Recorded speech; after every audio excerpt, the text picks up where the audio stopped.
opération d'identification de toutes les églises, confessions religieuses, communautés, de toutes les mosquées, mais ainsi que tous les imams, tous les pasteurs, les évêques, bref, tous les ministres des cultes. Cette opération va s'étendre pendant 3 mois et Kinshasa est choisi comme site pilote. Nous allons, à l'issue de cette opération, évidemment, publier la liste de toutes les églises, de toutes les mosquées, de toutes les paroisses, ainsi que de tous les ministres des cultes sur le site du ministère de la Justice.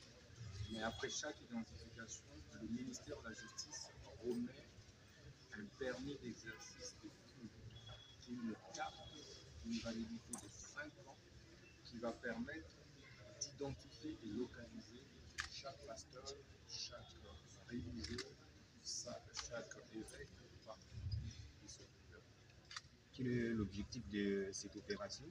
L'opération d'identification des églises, des confessions religieuses, des imams, des pasteurs, des évêques, consiste en réalité à assainir les secteurs du culte en République démocratique.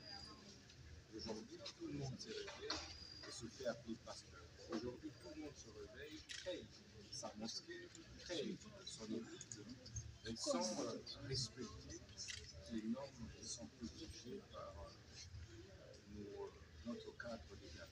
C'est pourquoi il est nécessaire plus que jamais que nous puissions identifier, savoir qui fait quoi, qui est appelé à être appelé, qui est appelé à exercer évidemment les cultes, qui est appelé à ouvrir une église, qui est appelé à ouvrir une mosquée, et quelles sont les conditions qui, en réalité, fait quoi au niveau des cultes et associations et savez-vous qu'il y a plusieurs mosquées qui sont ouvertes dans notre pays, mais sans aucune identification.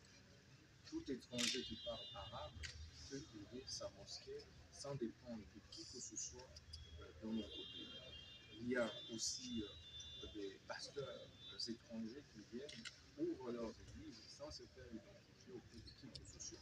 Les ONG internationales, n'en parlons pas. Il y en a qui arrivent dans notre pays, qui s'installent comme bon leur semble, sans se faire identifier auprès d'aucun service que ce soit. Alors qu'en réalité, à travers elles, passent beaucoup de fonds vautours qui vont financer des rébellions, qui vont faire financer des mouvements insurrectionnels à travers le pays. Nous disons que non, nous devons mettre fin à tout ça. Toutes les ONG internationales qui veulent venir s'installer un peu au Guadeloupe, y compris leurs animateurs, ils doivent passer par le ministère de la Justice, se faire identifier et savoir exactement ce qu'elles sont appelées à faire en République démocratique. De sécuriser aussi la vocation de ceux-là que Dieu a proprement dit appelés au ministère, parce que ce n'est pas tout le monde qui doit être appelé pasteur parce qu'il prêche, non. Prêcher, oui, ça peut être donné à tout le monde, mais au moins il y a une vocation.